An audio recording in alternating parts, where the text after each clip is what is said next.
ang pera ang magpapaikot ng kanilang mundo. Ang sentro ng kanilang buhay ay pera. Natatandaan ko nung ako ay bagong mananampalataya pa lamang at nang ako ay nagpapatotoo sa mga unbelievers, lalo na nung nire-reach out ko ang aking mga kaibigan, at isa lamang naman ang sinasabi nila sa akin, kaya ka bang pakainin yan? At nakikita nila na ang hawak-hawak ko ay ang Biblia, kaya ka bang buhayin yan? Kaya ako sinabi na sa panahon natin ngayon, ang pera ang nagiging mahalaga ay dahil bibitawan ng lahat, ngunit hindi pa kakawalan kung papaano magkaroon ng pera.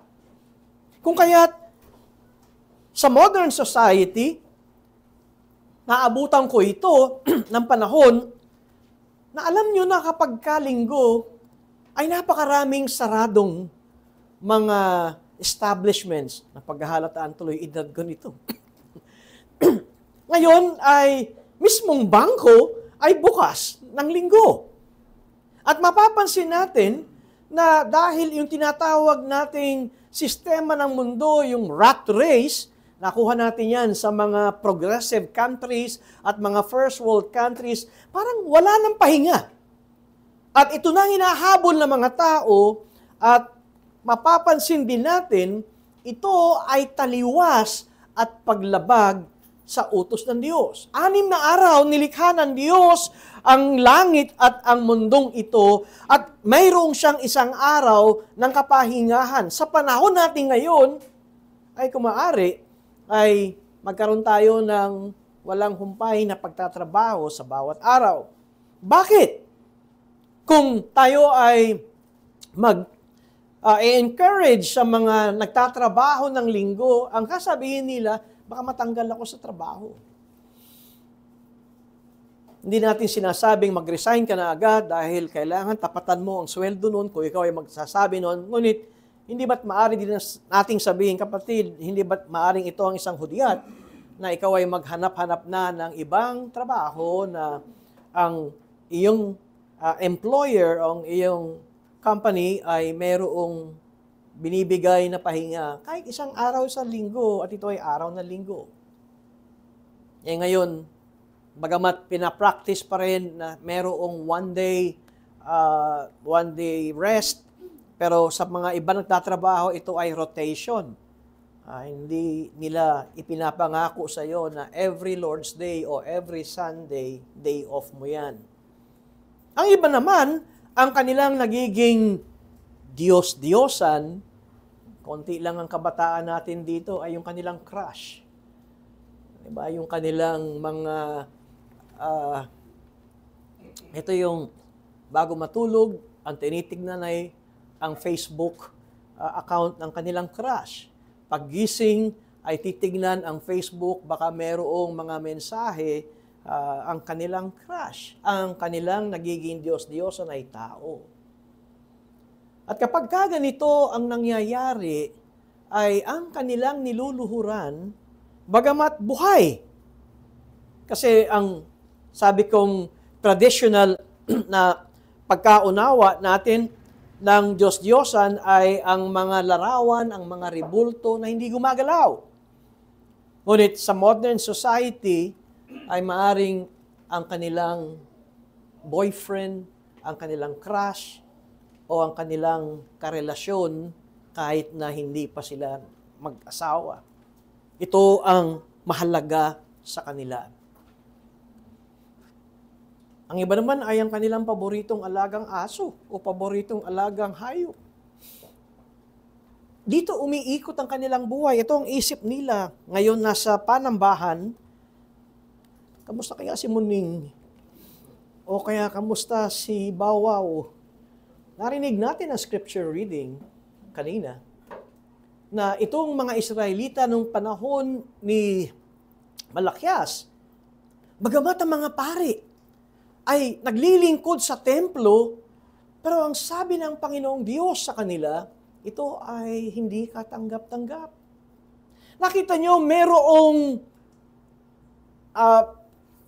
pagkilos sa panlabas, outward appearance na tila mga reliyosong mga tao, pero ang Diyos ay tumitingin sa puso.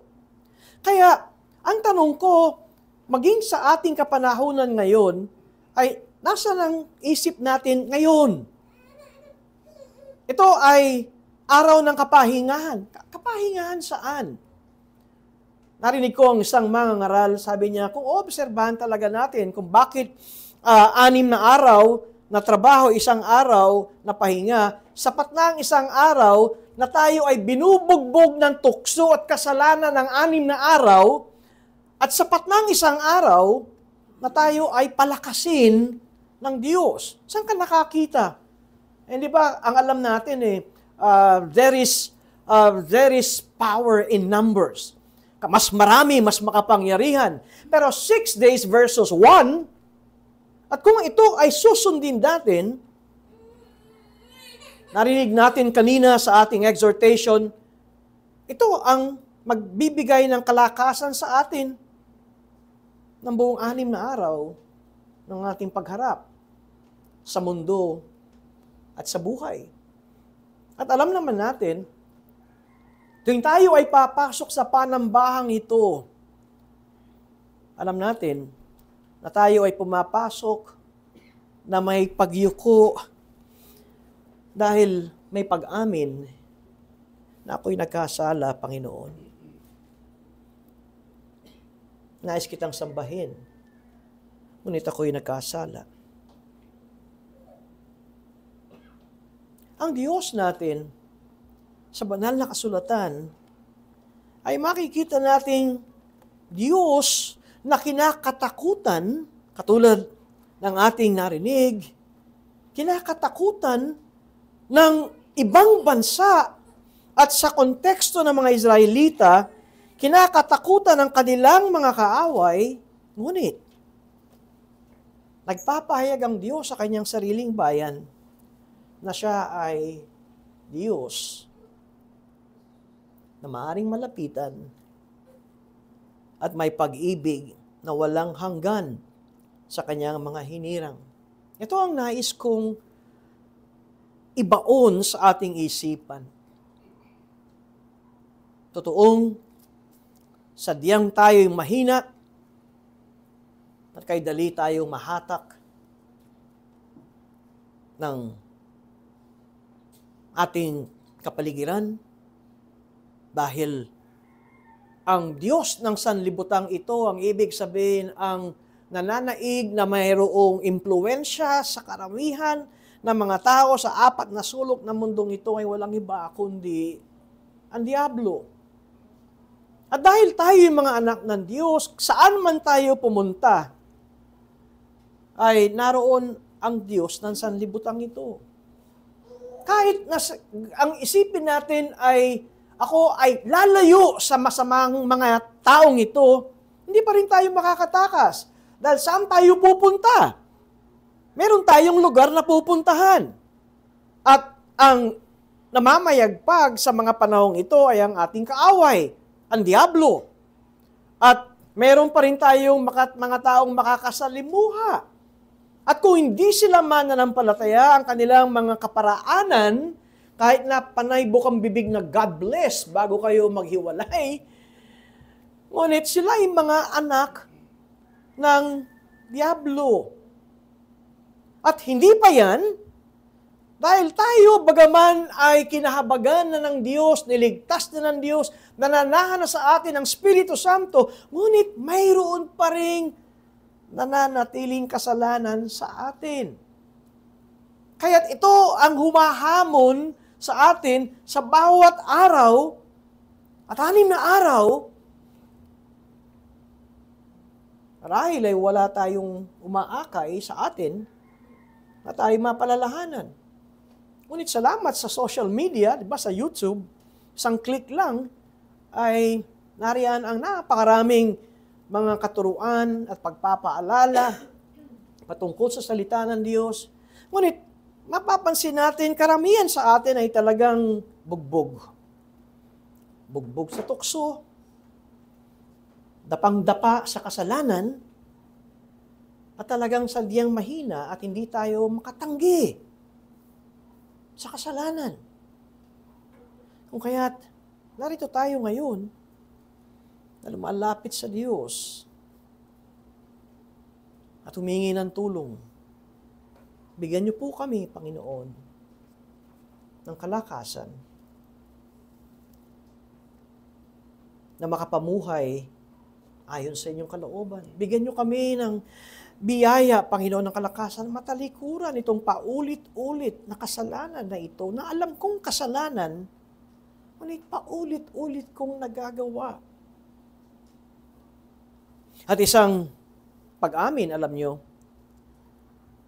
kung ikaw ay anak ng Diyos at nakagagawa ng kasalanan, kung aaminin natin ito, masakit ito. Masakit ito sa konsyensya.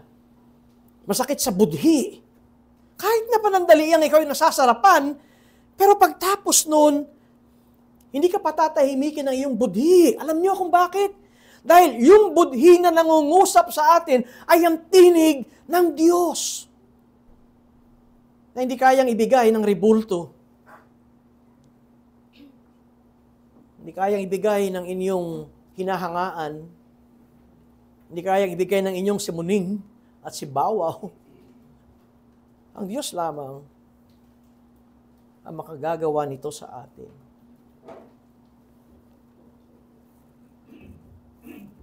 Pakinggan natin ang salita ng Diyos sa awit 115. Huwag sa amin, O Panginoon, huwag sa amin, kundi sa iyong pangalan ay ibigay ang karangalan, dahil sa iyong tapat na pag-ibig at dahil sa iyong katapatan. Bakit sasabihin ng mga bansa, nasan ngayon ang kanilang Diyos? Ang aming Diyos ay nasa mga langit. Ang kanyang ginagawa ang anumang kanyang kagustuhan. Ang kanilang mga Diyos-Diyosan ay pilak at ginto, gawa ng mga kamay ng mga tao. Sila'y may mga bibig, ngunit hindi nagsasalita. May mga mata, ngunit hindi sila nakakakita. Sila'y may mga tainga, ngunit hindi sila nakakarinig. May mga ilong, ngunit hindi sila nakakaamoy. Mayroon silang mga kamay, ngunit hindi sila nakakadama. May mga paa, ngunit hindi nakakalakad. At hindi gumagawa ng tunog sa kanilang lalamunan. Ang mga gumagawa sa kanila ay kagaya nila. Gayon din ang lahat na nagtitiwala sa kanila.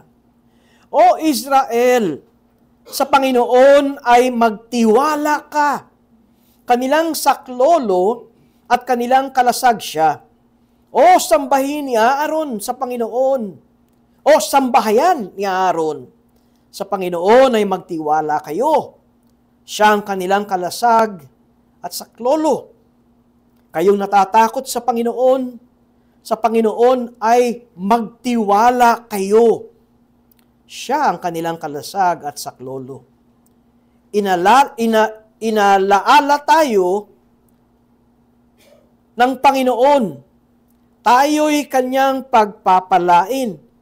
Ang sambahayan ni Israel ay kanyang pagpapalain. Ang sambahayan ni Aaron ay kanyang pagpapalain. Pagpapalain niya ang mga natatakot sa Panginoon.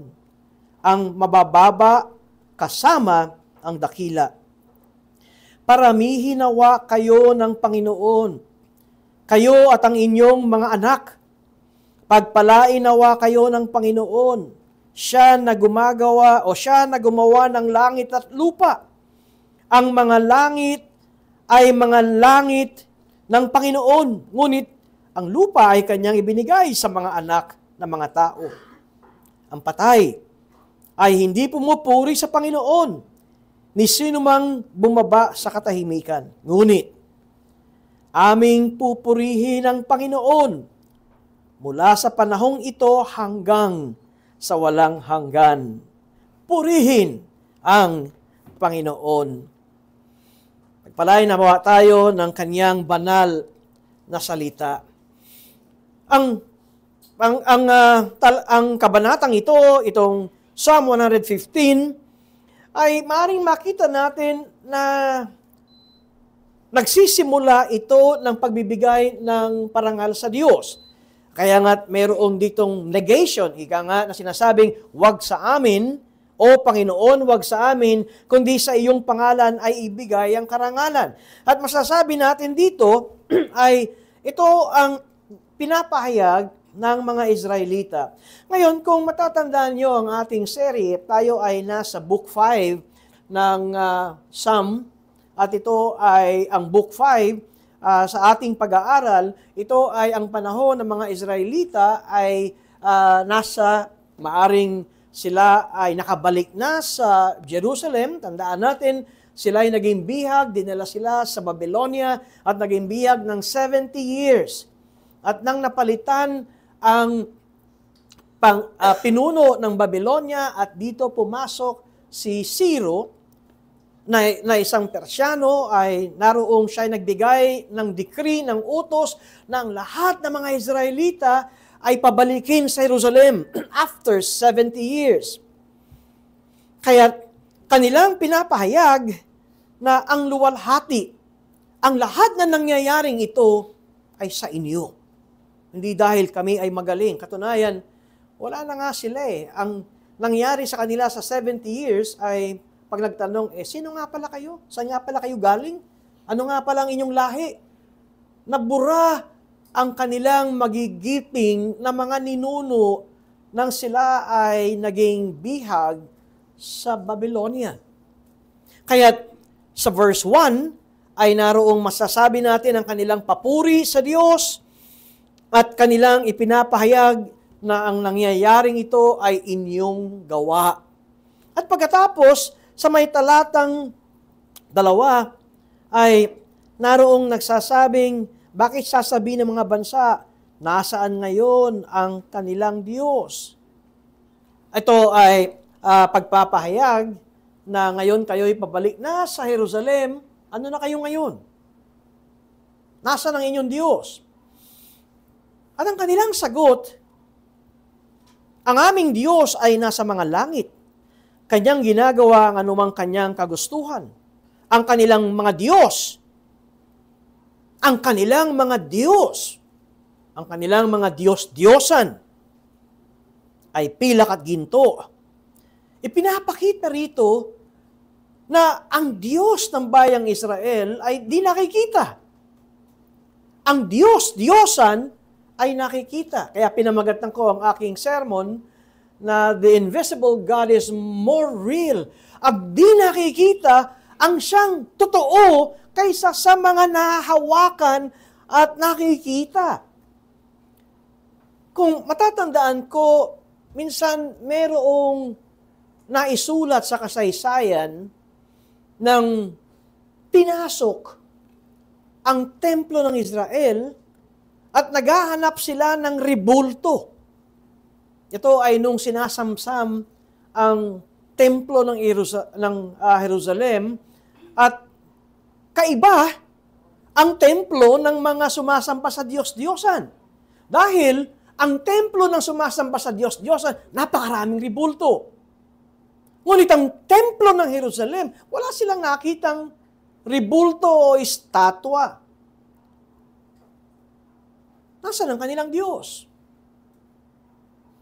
Marahil sa atin ding panambahang ito, tinatawag nating chapel, ay nasa na rebulto.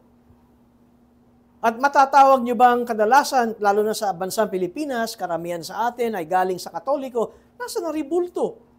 O kung kayo'y Katoliko, nasa na yung holy water?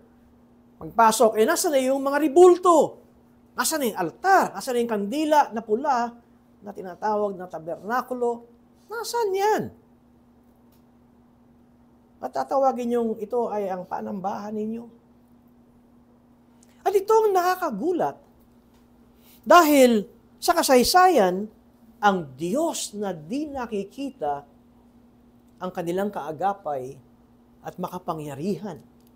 Kung bakit nagwawagi at nagtatagumpay ang bayang Israel dahil sa Diyos na di nakikita. Ang kanilang sagot, ang aming Diyos ay nasa mga langit. Kanyang ginagawa ang anumang kanyang kagustuhan. At pagkatapos ay makikita natin sa verses 3 to 8 ng awit 115 ay ang kabaligtaran or a contrary impression. Ang kanilang Diyos, ang kanilang Diyos-Diyosan ay pilak at ginto, gawa ng mga kamay ng mga tao. At sinasabi rito, sila ay may mga bibig, ngunit hindi nagsasalita, may mga mata, ngunit hindi sila nakakakita, may mga tainga, ngunit hindi nakakarinig, may mga ilong, ngunit hindi sila nakakaamoy, may mga kamay, ngunit hindi sila nakakadama, may paa, ngunit hindi nakakalakad. At mapapansin natin, tinuturuan tayo ng awit na ito na tayo ay magtiwala sa Diyos natin na di nakikita. Kadalasan, tayo ay nagtitiwala sa nakikita. Itong halimbawa, wala na kayong bigas, adi iinit na ang ulo nyo.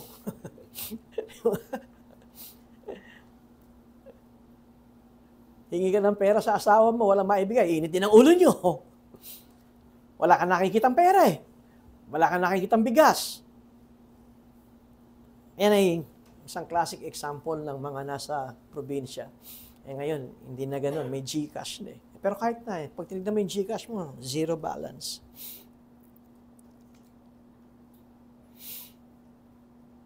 Ang gusto natin ay yung nahahawakan natin, nakikita natin, naririnig natin, naamoy natin. Kaya't, ang hirap talagang sambahin ang Diyos na di nakikita. Napansin ba ninyo? Ang hirap. Ako ay lumaki sa hubog ng Romano Katoliko dahil ako'y pinag-aral sa Roman Catholic School. At hanggang ngayon ay sariwang-sariwa pa rin sa isipan ko kapag sinabing tayo'y manalangin. No, ako'y Katoliko pa na bata. At alam niyo, noong panahong yon, ang mga bata ang ginagawang opening prayer. Kung minsan, ginagawa pang maging leader sa panalangin, yung mga matatanda ay nasa likod lang, Amen, Amen, yung bata ay nanalangin. At sariwa pa sa isipan ko na kapag sinabi ng tayo'y manalangin, alam niyo, yung mga kapwa Romano Katoliko ay nagtitinginan, saan tayo mananalangin? Saan tayo haharap? Kaya kinakailangan mayroong krusipiyo, di ba? O kaya may ribulto at doon luluhod at doon mananalangin. Sariwa pa yan sa aking isipan na hindi makapanalangin nang walang nakikita. At dito itinuturuan tayo na magtiwala tayo sa Diyos. Ito ay sinasabi sa Israel, sa Panginoon ay magtiwala ka. Tandaan mo, kahit di siya nakikita, kahit sinasabi niyong ang aming Diyos ay nasa mga langit, siya ang inyong saklolo. Siya ang inyong kalasag. Kaya't magtiwala kayo sa Panginoon. At siya nagbibigay ng pagpapala sa inyo. Inaalala tayo ng Panginoon, ang sabi sa talatang 12. Tayo'y kanyang pagpapalain. Ang Diyos na di nakikita ay may pagpapaalala.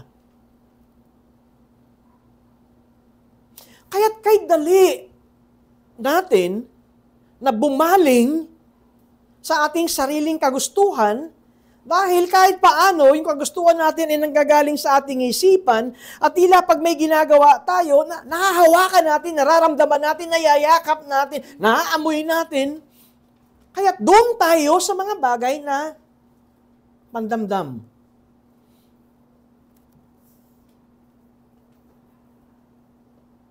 Ngunit ang sabi ng ating pinag-aaralan, kahit di siya nakikita, kahit di niyo siya naaamoy, kahit di niyo siya nayayakap, pero inaalala niya tayo. at tayo kanyang pagpapalain. At hindi lamang ang individual na pagpapala, kundi ang sambahayan. Nandito ay sinasabi, tingnan ninyo ang nangyayari sa atin. Tayo ngayon ay pinabalik ng Diyos.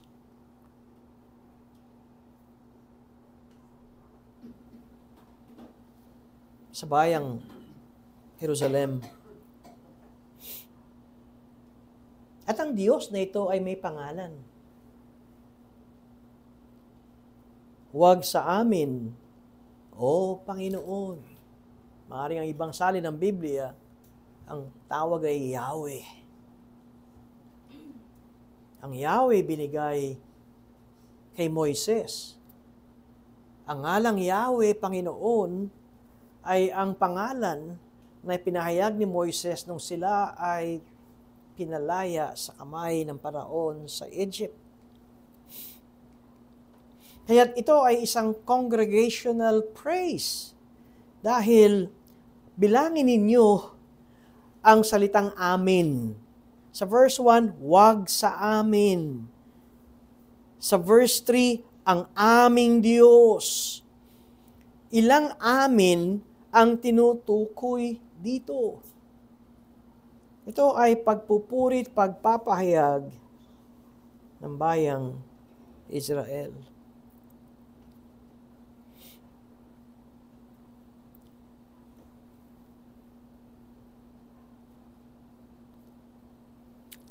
At ang luwalhati ay hindi sa tao.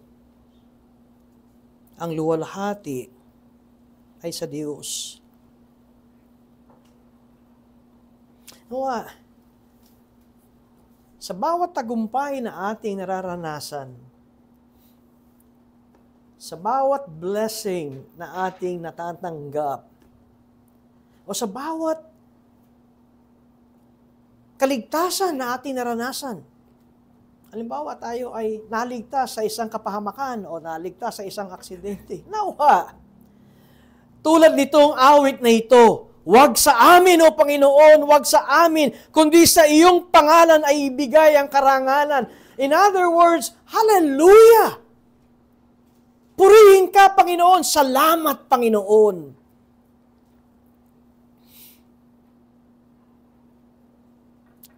At tayo tinuturuan kung bakit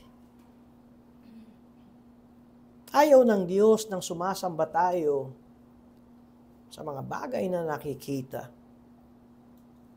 Di ba't ito ang unang ibinigay ng mga pagpapahayag ng Diyos sa bayang Israel? Huwag kayong luluk, huwag kayong yuyukod, huwag kayong maglilingkod, huwag kayong gagawa ng anumang larawan na nasa langit, na nasa lupa at nasa ilalim ng karagatan.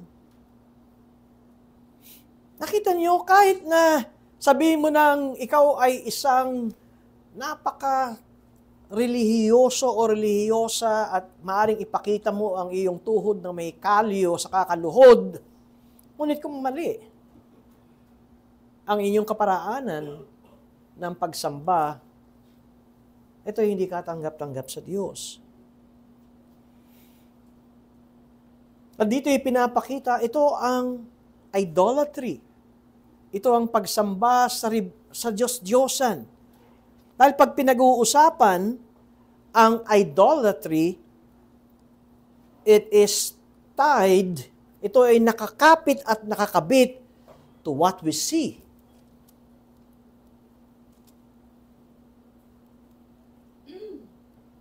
Kaya't kay daling palitan at talikuran ng Diyos.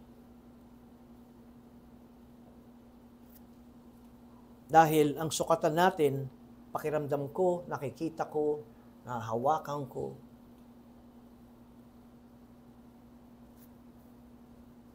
At maliwanag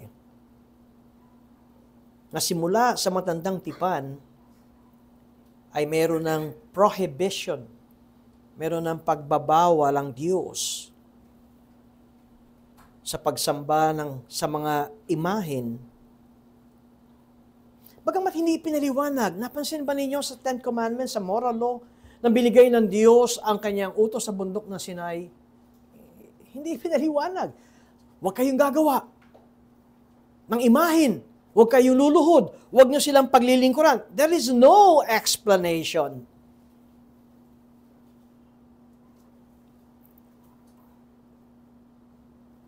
Dahil ang konsekwensya nito, yung inyong ginawa ay magiging kayo.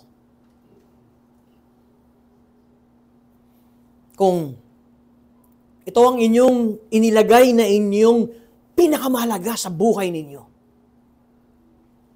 Alam mo, hindi pwedeng 50-50 ang Diyos. Pwede ba 50, itong Diyos-Diyosan ko, 50% ikaw? O kaya, sige, dagdagan na natin. 75% ang Diyos, 25% itong aking idolo. Ang nais ng Diyos, siya lamang ang Diyos. Pag binasa natin ang Exodus chapter 20, ako, sabi ng Diyos, ang nagpalabas at nagpalaya sa inyo, Israel, sa bayang Ehipto. Walang iba. Kung kaya't ako lang ang inyong sasambahin.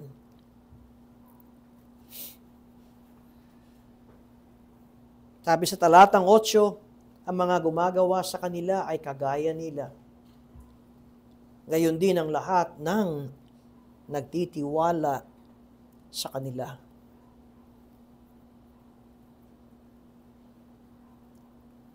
Tayo'y nilikha ng Diyos. Ang unang tao ay nilikha ng Diyos ayon sa kanyang wangis. At dito dapat maunawaan natin, ito yung ating defining character as a human being created in the image of God.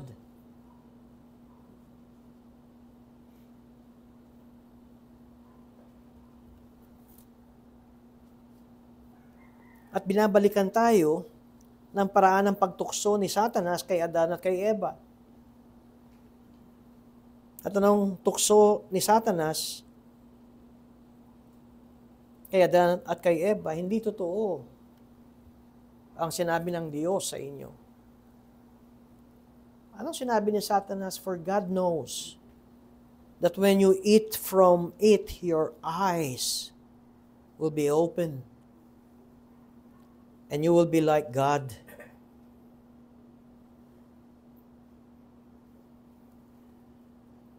Kadalasan, alam na natin kung ano ang ayaw ng Diyos. Pero, kung minsan ay gumagawa tayo ng paliwanag, titikim lang ako. Kahit kaunti lang.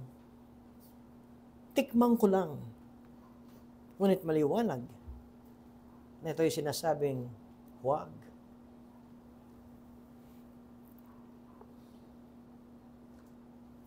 Tingnan ninyo kung papaano sinasabi na ang gumagawa sa kanila ay kagaya nila. Gayon din ang lahat na nagtitiwala sa kanila. Alam niyo, idolatry is not only a projection of ourselves in lifeless images.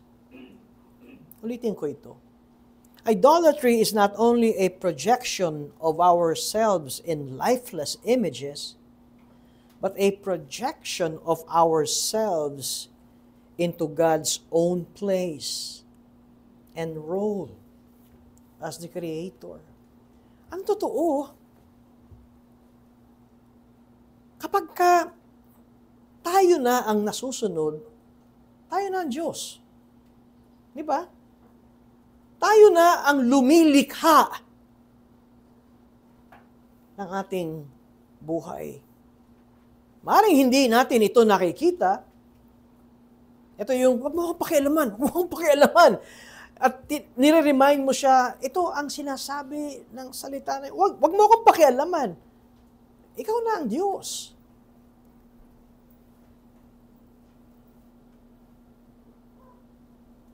Pinapalitan mo na ang Diyos na di nakikita at tulad ng sinabi ni Satanas kay Adan at kay Eva, mamumulat ka and you will be like God. Ngunit anong sinasabi ni Apostol Pablo sa atin ng mga mananampalataya. Ano ang naisin ng Diyos sa atin na nung tayo ay tinawag at kinuha mula sa madilim na kaharian at inilipat sa liwanag at kaharian ng Diyos? Ano ang ginagawa ng Diyos sa atin? Kung makikita natin, hinuhubog tayo ng Diyos, that we are being conformed to the image of God. Ito ang sabi ni Apostol Pablo. Unang-una, makikita natin sa Colossians chapter 1 verse 15, si Kristo ay hindi hinubog na maging katulad ng imahe ng Diyos. Si Jesucristo ay mismong ang Diyos. That Christ is the image of God. He is not made in God's image, but Jesus Christ is the image of God. At hinuhubog tayo. Kaya't, mula sa kadiliman, at tayo inilipat sa kaliwanagan, tayo ay hinuhubog ng Diyos.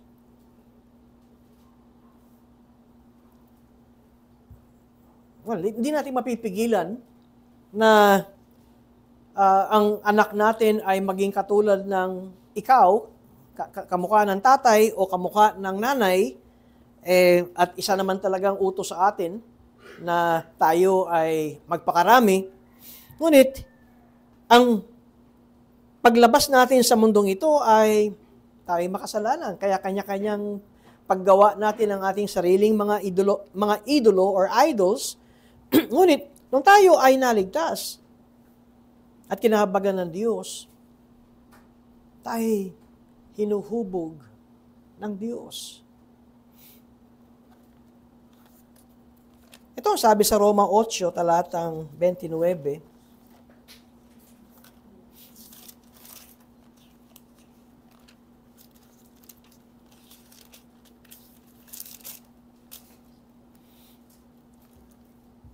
Sapagkat ang mga nakilala niya ng una pa ay itinalaga naman niya na maging katulad sa larawan ng kanyang anak. Tayo ay hinuhubog upang maging katulad sa larawan ng Panginoong Hesus. At si Hesus ay tinawag na panganay, the firstborn creation. Mayroong nauna at ang lahat ng mga biniyayaan ng Diyos ng kaligtasan ay kanyang hinuhubog. Ang isang maaaring paborito nating basahin o ipahayag ng ating kaligtasan na sinasabi nating tayo ay kinahabagan ng Diyos sa kanyang biyaya ay ang Ephesians chapter 2 verses 8, 9, and 10. Sapagkat sa biyaya kayo'y naligtas sa pamamagitan ng pananampalataya at ito'y hindi sa pamamagitan ng inyong sarili. Ito'y kaloob ng Diyos. Hindi sa pamamagitan ng mga gawa upang ang sino man ay huwag magmalaki sapagkat tayo ay kanyang pinakamahusay na gawa na nilalaang kay Kristo Jesus para sa mabubuting gawa na inihanda ng Diyos ng una pa upang siya nating lakaran. Sa verse 10, tayo na mga biniyayaan ng kaligtasan, tayo na kinahabagan ng Diyos, kanyang pinakamahusay na gawa. Tayo ang hinuhubog ng Diyos. At ang magiging katapusan nito ay tinawag na pinakamahusay na gawa. Kaya't ang anak ng Diyos, kung ikaw ay Kristiyano, hindi ka sumusunod sa mga iba't ibang mga idolo o mga Diyos-Diyosan, kundi ang ating sinusunod at ipinamumuhay at lumalabas sa ating pamumuhay ay ang tunay na Diyos. At tingnan ninyo kung gaano katiyak si Apostol Juan sa 1 John chapter 3 ang kanyang mga tagubilin at pagtuturo sa mga mananampalataya ng kanyang kapanahunan. Mga minamahal, ngayon ay mga anak tayo ng Diyos. At di pa nahahayag kung magiging ano tayo. Nalalaman natin na kung siya'y mahayag, tayo'y magiging katulad niya. Sapagkat siya ay ating makikita bilang siya. Di natin siya nakikita ngayon. Ang salita ng Diyos ang ating gabay. Ang patnubay ng Espiritu Santo ang umaakay sa atin, sa kalakas, sa ating kahinaan.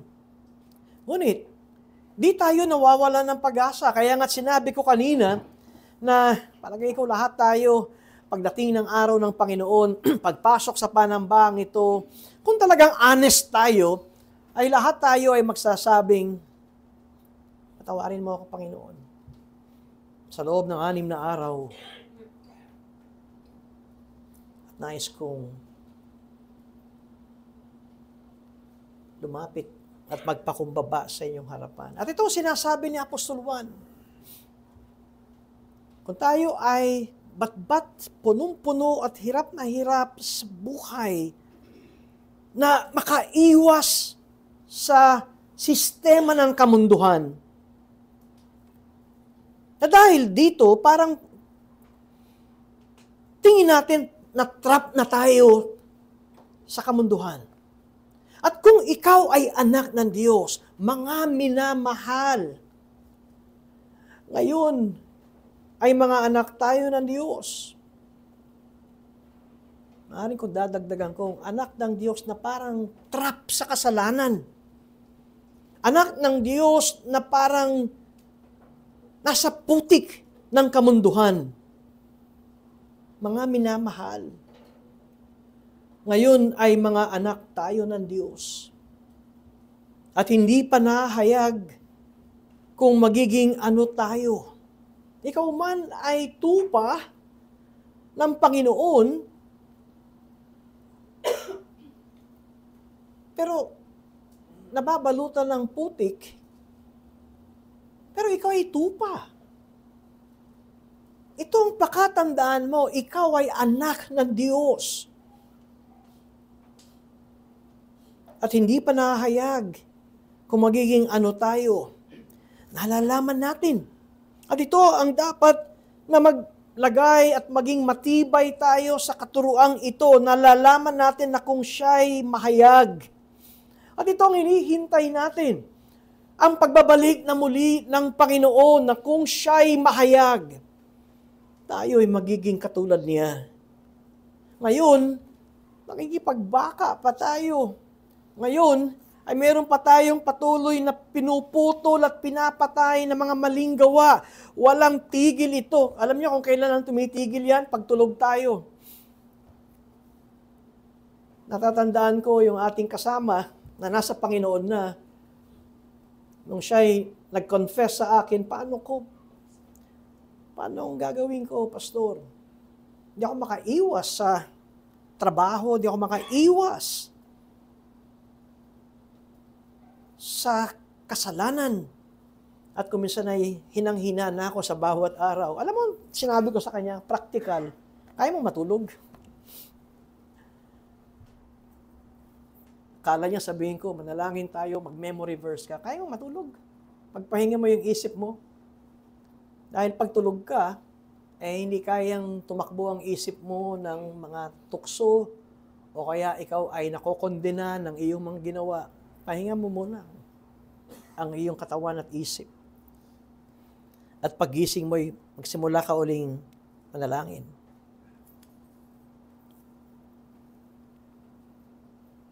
Mga minamahal, ngayon ay mga anak tayo ng Diyos at hindi pa nahayag kung magiging ano tayo. Nalalaman natin na kung siya ay mahayag, tayo ay magiging katulad niya. Ang isa sa inaawit natin at pagpapahayag na si Jesus ang siyang bukal. The fountainhead, siya ang pinagmulan ng bukal. At alam din naman natin na sa kabundukan, ang bukal, ang tubig, ay dumadaloy at umaagos pababa at ang lahat ng tubig ay patungo sa karagatan. Kung ikaw ay anak ng Diyos, isa lamang ang iyong direksyon. Isa lamang ang iyong direksyon. Na ikaw ay magiging katulad ng Panginoon. Walang sino mang tao ang makakapigil sa agos ng malakas na pagdaloy ng tubig mula sa kabundukan, mula sa bukal. At ito ang ating pag-asa. Ito ang dapat na mailagay sa ating isipan. Ito ang sinisigaw ng awit, o sambayang Israel, o Aaron, o sino mang mayroong paggalang at takot sa kanya, tandaan ninyo, siya ang inyong saklolo, siya ang inyong kalasag.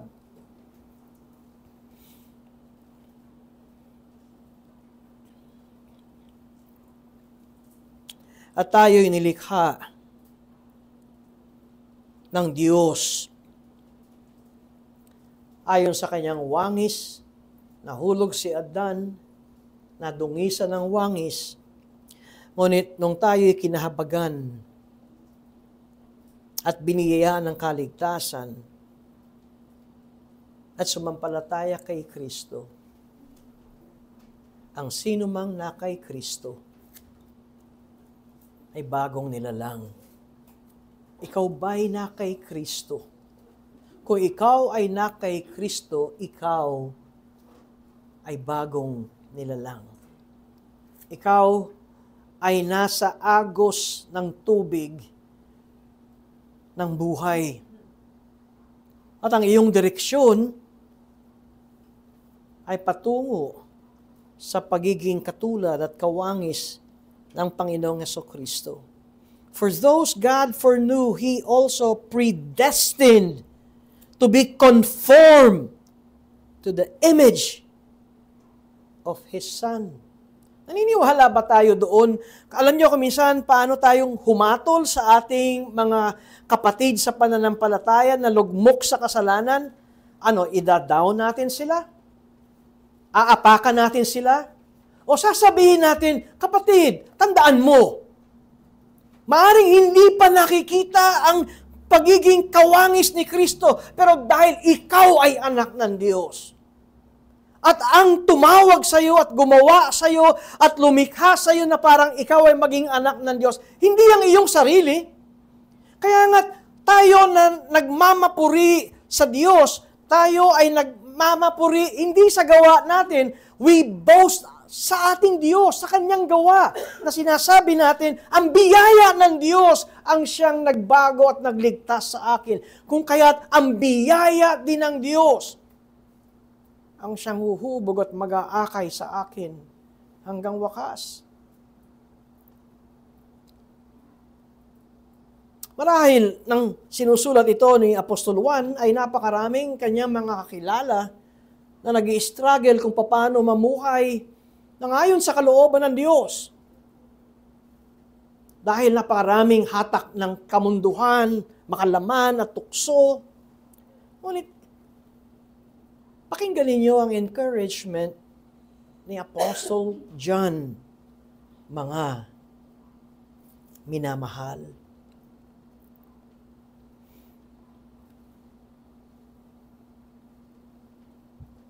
Si Kristo ang ating panganay. Christ Jesus is the firstborn over all creation.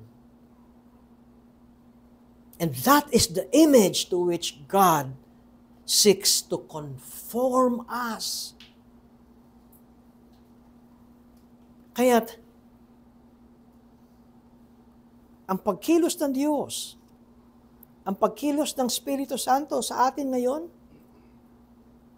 E naroon, the Spirit is remaking us in the image of our Creator. Kaya, yung object na tayo niligtas ng Diyos, the object of saving grace, is our re-imaging. Ang paghubog. At ito ang dahilan ng kahit na tayo ay lugmok sa putik. Kahit makapitong beses tayong lugmok at dapa, tayo'y tatayo. Sasabihin natin, hindi sa akin, kundi sa iyo ang karangalan. Kayo po ang humubog sa akin at ako'y inyong hinuhubog. At ito ang proseso natin. Nagsimula ang ating pagiging totoong tao nung tayo ay biniyayaan ng Diyos ng kaligtasan. Pero dahil narito tayo sa mundong ito, sana kinuha na tayo, patay na tayo, tapos na. Ngunit hindi. Ang dami nating hamon at labanan sa buhay. Ngunit huwag tayong manghina sapagkat tayo ay hinuhubog ng Diyos. And when we are looking and when we focus ourselves as God's children sa ating Diyos, dito magsisimula ang ating totoong pagiging anak ng Diyos. We become our real selves. Huwag na huwag mawala sa atin ng mga anak ng Diyos na tayo ay Kanyang tinawag. Biniyayaan ng kaligtasan, binago ang ating puso, at binigyan ng karapatan na maging anak ng Diyos. And I would end dito sa isang kwentong ito. Nakakatuwang merong lungkot dahil merong mag-ina na pumunta sa malaking mall.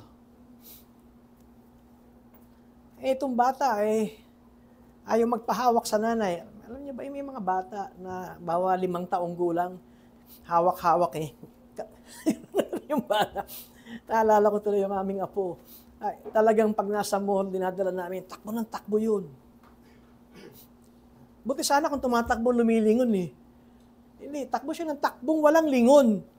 At talagang sinusubaybayan ko siya, malayo na yun Ako na ang tumatakbo para mapalapit sa kanya. Ngunit ang kwentong ito ay ganito, nawala yung bata. Hindi niya malayan, sa takbo niya ng takbo. Sa dami ng tao sa mall, hindi niya na makita ang kanyang nanay. At siya ay lumuluha. Dahil hindi niya makita yung kanyang nanay. Ano kanyang ginawa ng bata? 5 years old. Siya'y sumigaw ng malakas. Kung ang pangalan ng nanay ay Maria, siya'y sumigaw ng paulit-ulit, Maria! Maria! Maria! Maria! Narinig ng nanay. At nakita niya ang kanyang anak na luhang-luhat at niyakap niya. At ang sabi ng nanay, bakit Maria ang tinawag mo sa akin? Ang sagot ng bata, pag tinawag kong mami, maraming mami. Pero marahil, ikaw lang ang Maria, kaya narinig mo ang aking tinig. Baka hindi mo ako pansinin pag tinawag kong mami. Kapag tayo'y naliligaw, mga kapatid,